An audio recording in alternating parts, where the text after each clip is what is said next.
we'll hear from the appellant when you're ready.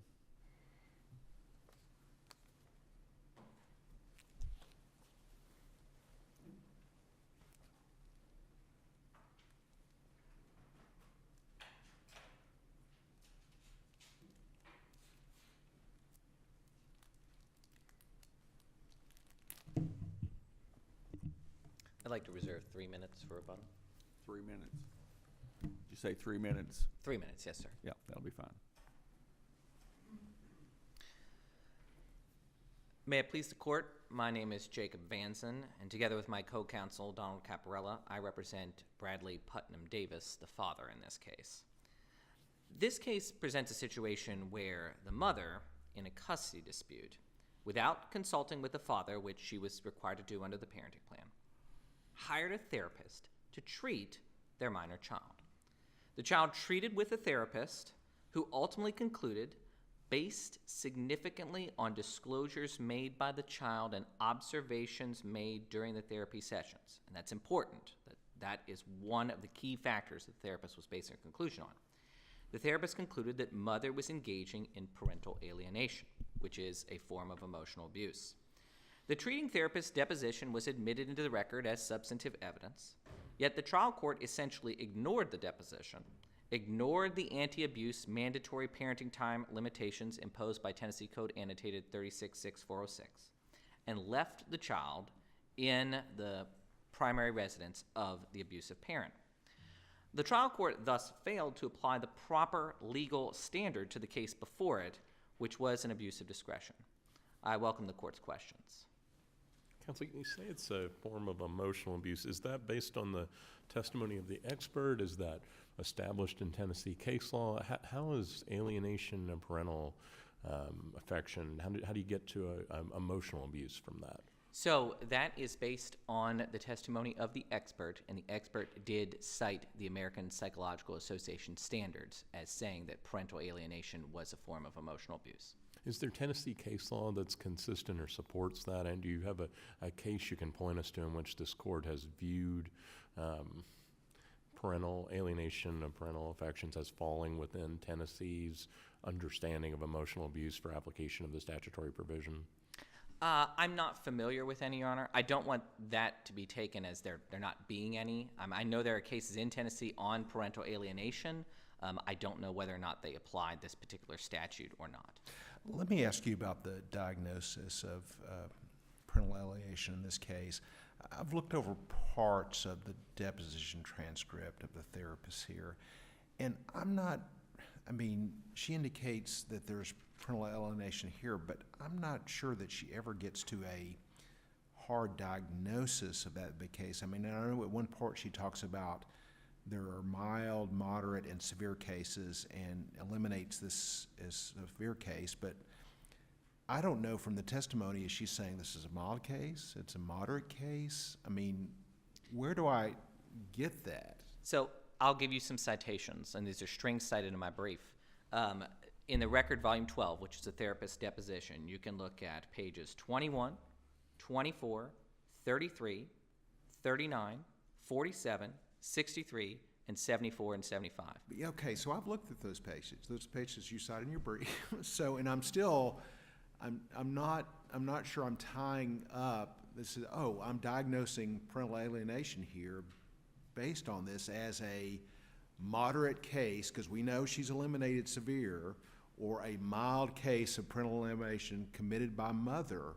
And I know that the court disqualified or decided not to take that testimony based on bias, not on the lack of diagnosis here, but if this court is to do what you're asking us to do, which is take our own view of the transcript, I'm a little concerned that it really doesn't go far enough. And I think part of the problem is this therapist wasn't hired as a court-appointed therapist. It was the child's therapist that sort of became the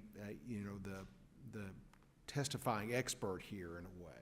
So I have two responses to that, Your Honor. First one's very short. Mild abuse is still abuse. The statute does not distinguish between mild pattern of emotional abuse moderate But pattern then of- we get back to Judge Usman's question about, okay, well, what's the case law that ties mild parental alienation with the 406 factor that fits in here? You know, which one is it?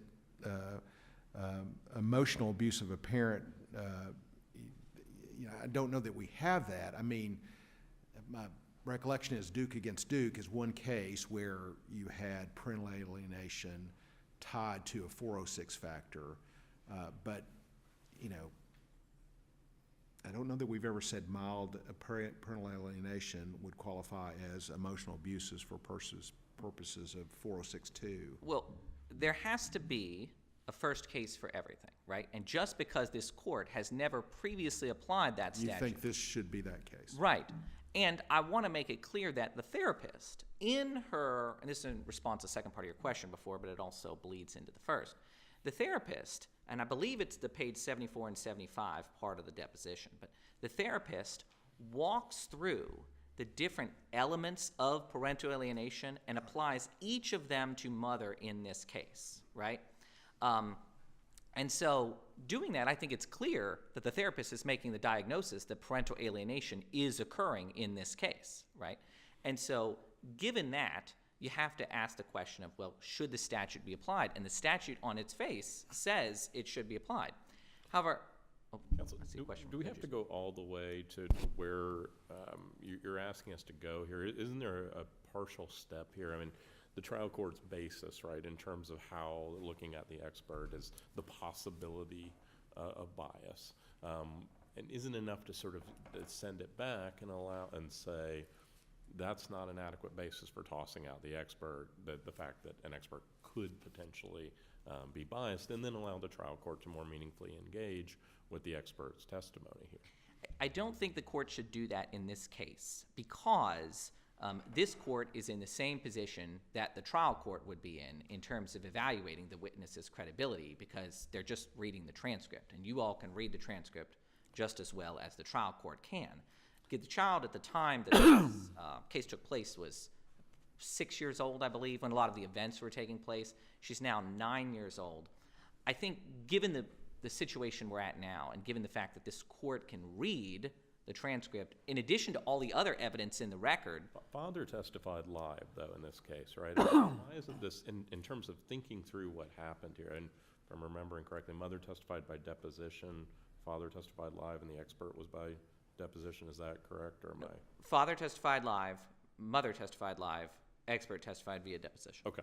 So, and isn't that part of the consideration here, though, in terms of whether there was emotional abuse or not? Did this rise, was this alienation of the nature that it rose to the level of constituting abuse? And doesn't the live testimony play into how the trial court's going to think about that question? Not just what the expert says, but also what mother says and what father says in terms of that testimony. So, I mean, are we really in as good of a spot as the trial court judge who heard both of those witnesses then live before the trial court?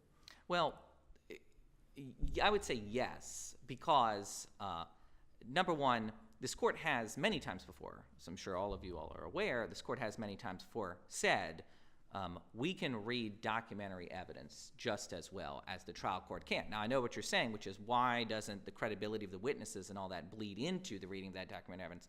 But that would be true in any case in which this court evaluated documentary evidence, right?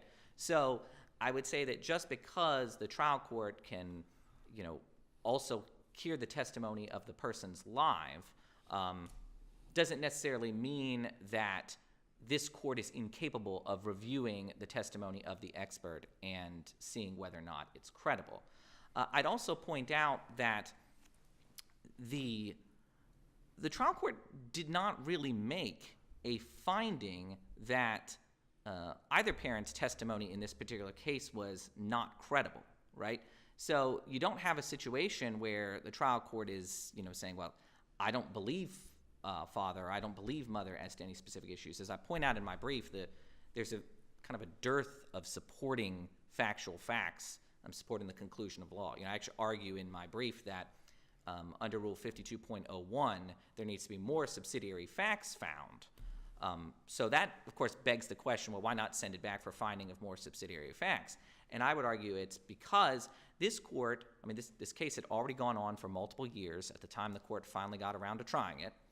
And then on top of that, the court made insufficient findings of fact, and then now we've had an appeal proceeding. If it gets kicked back down the trial court again, it just seems like more and more time is passing where this child is potentially in an abusive situation. I want to point out another thing. Let me ask you before we leave this. Sure. The expert testified that there was emotional abuse. Yes, Your Honor. Was there any testimony contrary to that? No, not that. I mean, I think mother may have testified something generically, like I never emotionally abused my child or something like that. I don't even think the word emotional was in there.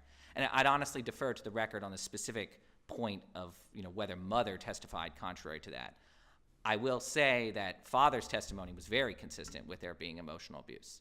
And if you look at father's testimony coupled with the therapist's testimony, I mean, they map together, not saying that they're like the same, but what I'm saying is the therapist says, well, I'm seeing these things that indicate emotional abuse. And father then testifies about the exact incidents which fit what the therapist is saying are the criteria for emotional abuse. Doesn't that take us back to the question that Judge Usman asked you about the trial court statement about a potential for bias?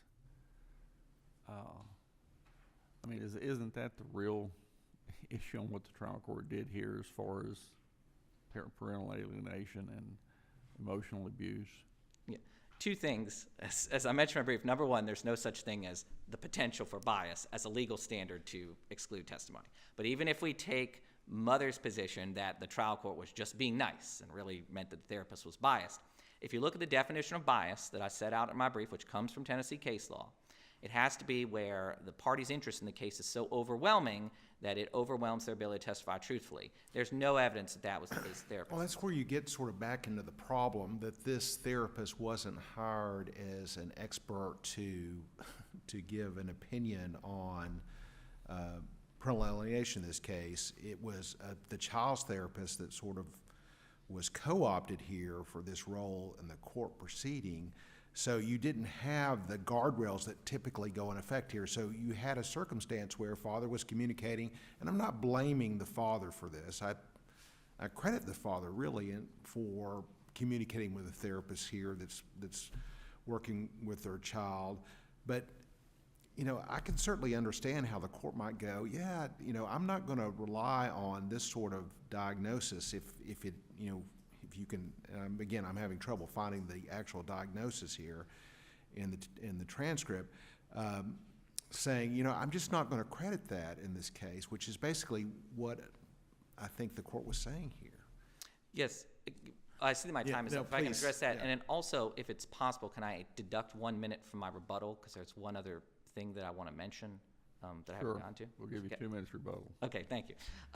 Okay, so I'll answer your question in a second, but first I want to get to the thing that I want to make sure that I don't miss the opportunity to argue, which is even if the court does not find that parental alienation is an issue in this case, we have also argued that there was no reason whatsoever for the trial court, who found father was a fit parent, to reduce his parenting time from 140 days down to about 86 days. And I just want to make sure I get that out because it's argued in my brief. I won't argue it anymore, but I just want to make sure that's clear. So we spent a lot of time on 406, and I want to ask you one question about the income side of the question, one of the mother's cross-appeal issues here, the 1031 exchanges. I mean, I think I understand your argument about, capital, you don't really count a gain because it's not realized, because the whole thing about 1031 exchanges is you're swapping one property for another, so you're deferring that later tax treatment of that. But what about the rental income? Was that considered as part of his income? It seems like it should have been. So that's not been an issue raised on appeal. Okay. That the rental income should have been considered. That's my understanding. The rental income was submitted into evidence, right? So it was there for the trial court to consider if it had wanted to consider it. I believe that it did not add father's rental income in. I think in some years the net might have been a loss. I didn't look too deeply into that because I don't think that's really before the court. And then I wanted to address really quickly the 406 argument before about bias. So yes, the therapist was hired to treat the child, but I think that makes it more impactful because, number one, the therapist was hired by mother without any consultation with father. The mother hired therapist. Second, in terms of the number of times that they spoke, the therapist testified at length that mother had every opportunity to talk to her, and the mother just didn't reach out to her. So, as Your Honor kind of hinted at, I don't think that should be held against father or found as a reason for bias, given that the mother just simply chose not to engage with the therapist, even after hiring her. You've used your time. Thank you. We'll hear from the appellee.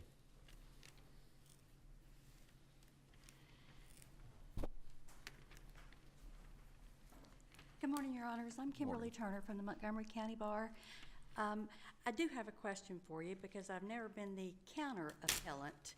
And since I have a counter appeal, does my 15 minutes include the counter appeal? Okay. It does. Then I will get to it. Judge, Your Honors, I will start with the issue of the credibility. First of all, the therapist in this particular case was not hired as an expert. She was not even certified as an expert in the hearing itself. She was a fact witness, not an expert witness. She did give her opinion that there was parental alienation, and the court hit on the fact that she said there were varying degrees. There was severe, there was minor. At one point she said, this is not and then that moved on. That's in her deposition testimony. So we know it's not severe. Do we know if she was saying it's mild or moderate? The interpretation,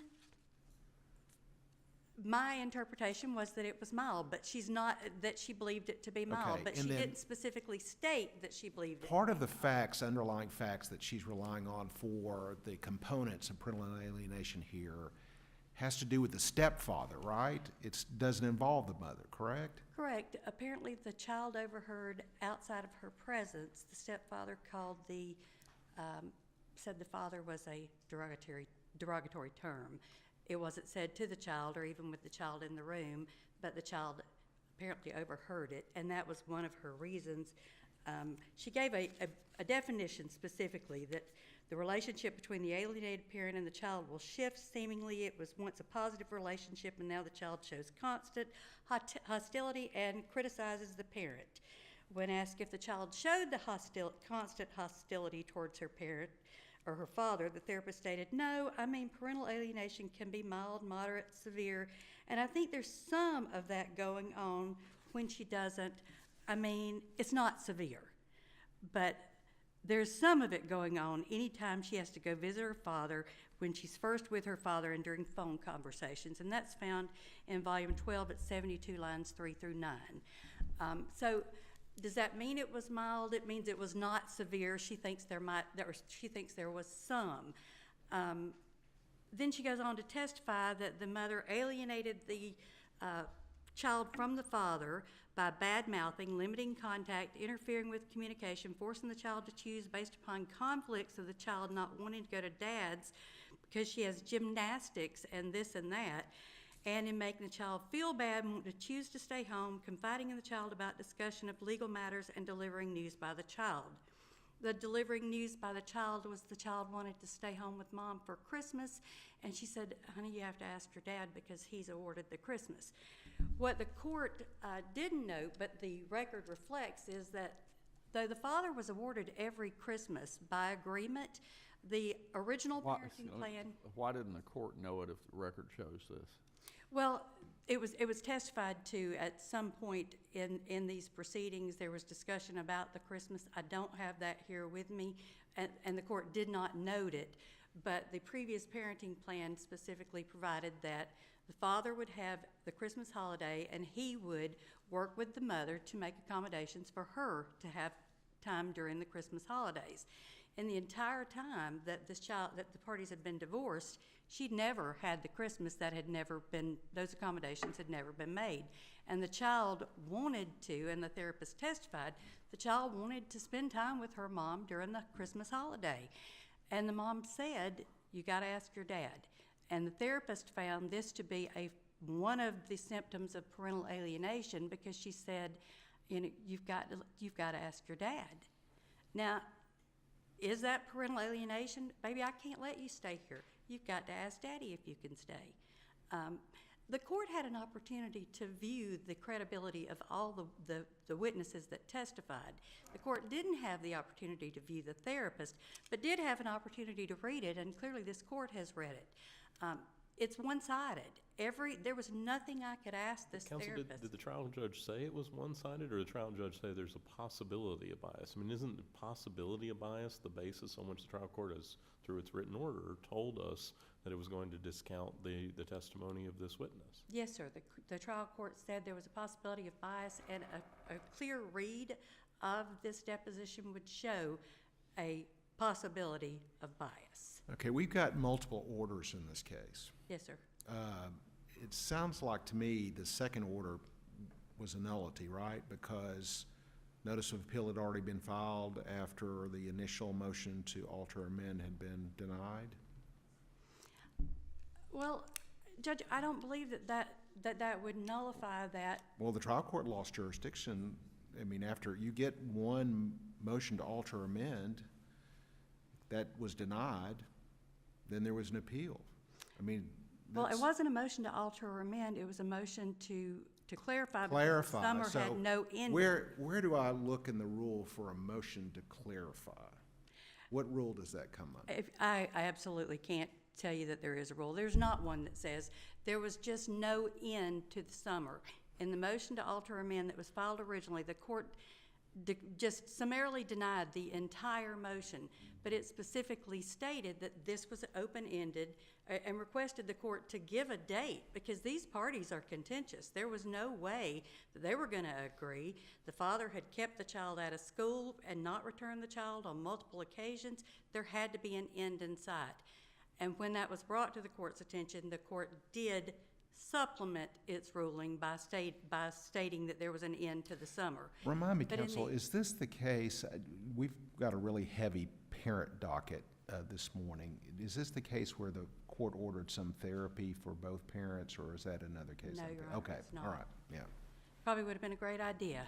But in this particular case, both of these parents have been contentious the entire time. The court was not pleased, and in fact, in the memorandum opinion, which was supposed to be incorporated into the order, the memorandum opinion stated that both parents had been vindictive, and that goes to the contempt issue that I will address, which would be the elephant in the room in just a moment, Your Honor. But these parents, neither one was a perfect parent. But the one thing that the court was clear about is that both parents loved this child. The therapist in this case was retained by the mother to help the child adjust to go in to visit the father, and the therapist testified to that. The therapist was not contacted by the mother to belittle the father or to talk about anything Well, bad. the mother hired the therapist, didn't she? The mother hired the Was therapist. there anything that prevented the mother from contacting the therapist? Well, It's in the no, record. there was nothing that prevented it. The mother simply wanted the child to be comfortable. She was not aware that the father was reaching out to the therapist. She was not aware that the child was seen by the therapist 7 times in one intake, that the father was talking to her 18 to 20 times, talking multiple times, sending 18 to 20 emails, and sending court documents. The mother believed that this was solely for the little girl to help her adjust to go in to see her dad, because the child was having some issues with that. So when it became apparent, I'm sorry, let me take you back before you time. This troubles me more than maybe anything in this, is I don't understand the trial court's statement as to the therapist about a potential bias. And I know we've talked about it, but not every witness, but don't a whole lot of witnesses have a potential for bias? they do, Judge, but in this Well, particular is that, case, if that's so, I mean, your client had a potential for bias, father had a potential for bias. Most witnesses, frankly, in domestic matters have a potential for bias. But are we gonna say, well, a trial court can just discount whatever witness that it chooses because there's a potential for bias? well, in this case, the potential for bias was evident in the fact that there had been Well, continuous again, communication. the most with that was found, though, was not a bias, a potential for bias. But- Every witness in this case had a potential for bias. your client, father, the expert, every witness.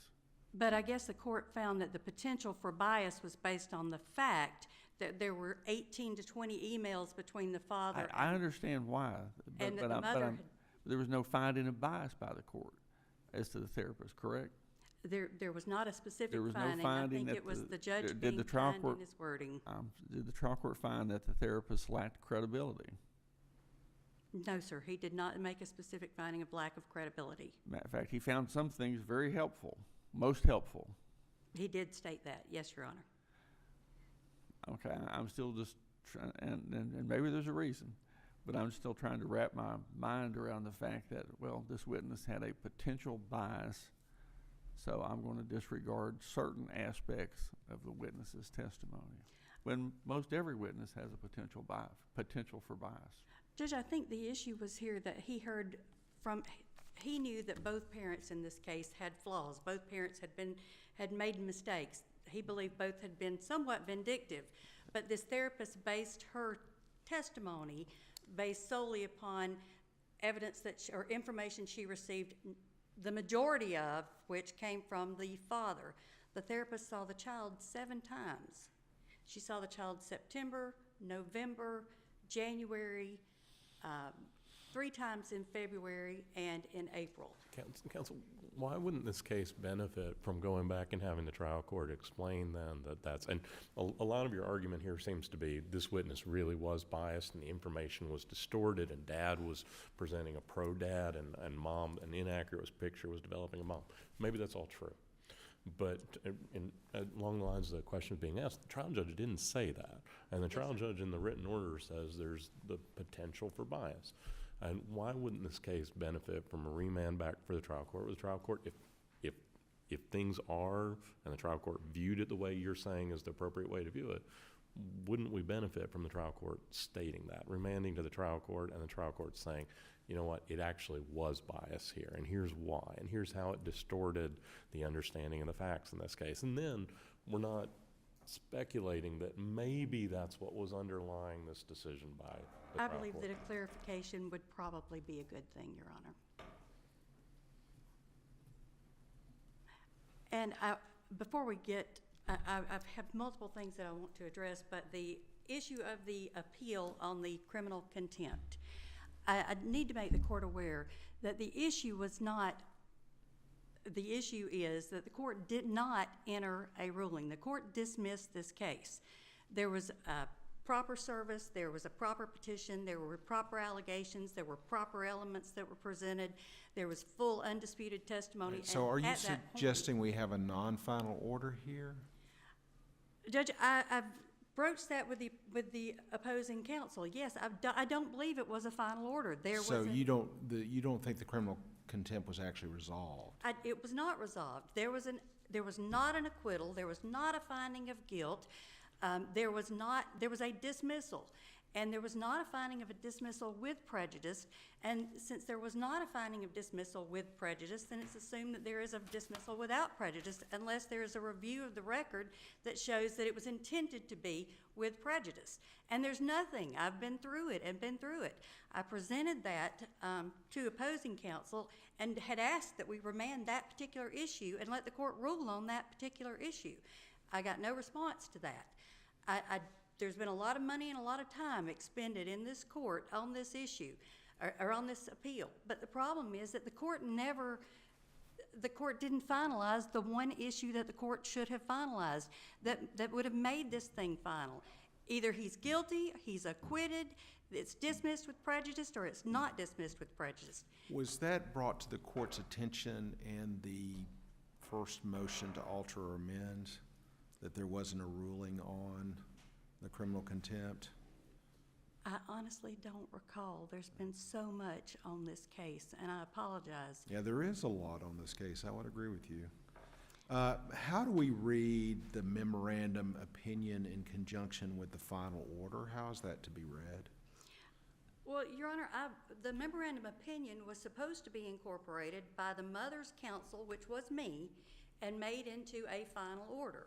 I did incorporate that The language from that, and specifically the language relating to the contempt. But yet the Was in court that order. adopted the father's proposed order. Well, the court signed it after adopting in court and stating that it was going, that I was to prepare the order based upon the mother's parenting plan using the court's memorandum opinion.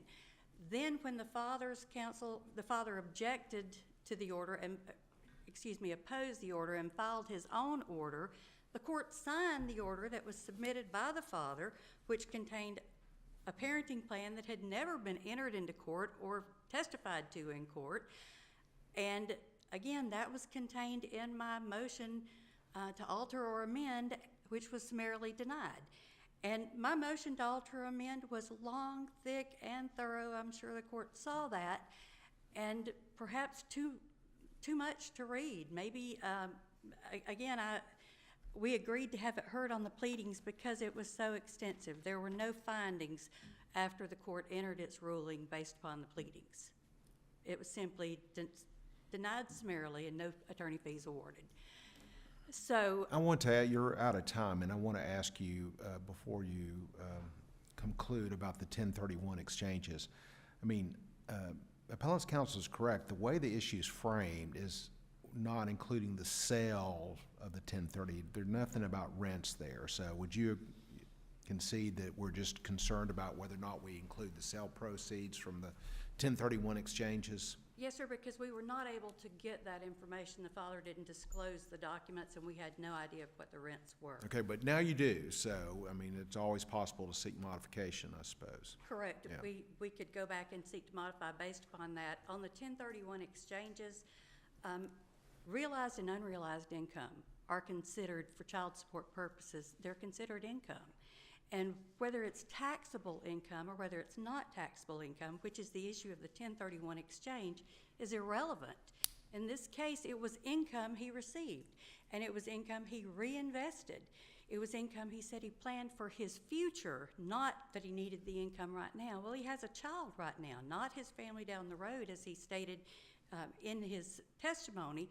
Right now, that he has a child that needs that income, and it needed to be calculated for child support purposes. We're talking about $405,000 that I was able to find over the course of 21, 22, and 23 since the last child support order was, or since the last final hearing in August of 2019.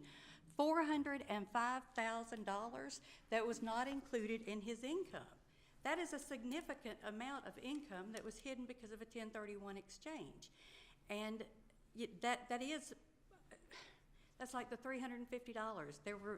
This is a case of first impression as to COVID. The child support obligation in that case was $1,022 a month. The court gave him a downward deviation of $350, but that didn't change the child support obligation, which was $1,022 per month, according to the child support worksheet. Because of COVID, for 9 months, the father didn't pay that $350 for the flights. He was supposed to be flying the mother and the child and flying with the child when he came down to pick the child up. That's why it was a $350 deviation. But he didn't do that because COVID happened and nobody knew what to do. The mother didn't file to amend the parenting plan or the child support, even though the court ordered she provide half the transportation during that 9-month I think period. you've gone into something else other than Oh, I'm sorry, the Judge. judge's question, and your time is up, so thank you. Thank you very much. I appreciate it. As I said, this is a unique case. Most of them are.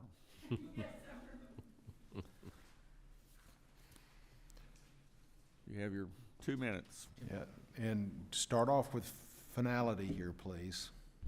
What about it, Your Honor? Is this a final? Are we properly up here on appeal on this if the criminal contempt hasn't been resolved? The criminal contempt has been resolved. Okay. It was dismissed. The trial court specifically found that the charges, the allegations, whatever, sorry, the proof, let me rephrase it, because there was a trial on the merits on the criminal contempt. Double jeopardy attached. First witness was sworn. It was a bench trial. And the trial court found that none of the elements of criminal contempt had been met and dismissed the criminal contempt. And was that in a separate order, or was that in the court's final order? That's in the court's final order. Okay. That's right. So we don't have finality issue as to criminal contempt.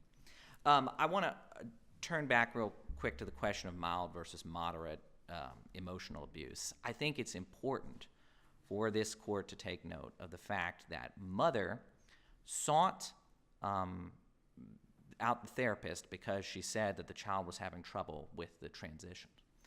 The only time the child has trouble with father is right after she has visited mother. The therapist testified, father testified, when she gets with me, she's fine. The therapist testified, I see nothing that, is allegedly going on father's house. The child's disclosing nothing that causes a problem or that causes me any concern. But yet, you have a situation where the mother called the police during a child custody exchange and the child then vomited afterwards. Okay, but this same therapist testified a good relationship with both parents with some conflict in regards to not knowing who to believe when it comes to parent-child or parent and parent conflict. The court credited that testimony, right? True, but just because... And I mean, that's pretty solid, a good if this is emotional abuse, that's a strange thing for the therapist to testify and for the court to specifically find in its memorandum opinion. Would you not agree? True, but the therapist also testified that if the emotional abuse were allowed to continue, the child would suffer a steadily deteriorating relationship with the father. She also pointed out that the child's relationship with the father was previously stronger, but had now become less because of the emotional abuse. Thank you. We ask for a remand with the instructions that we've asked for in our briefing. Court's thanks to counsel for both sides. We appreciate your arguments this morning and your briefs on this. Thank you, Your Honor. Thank you.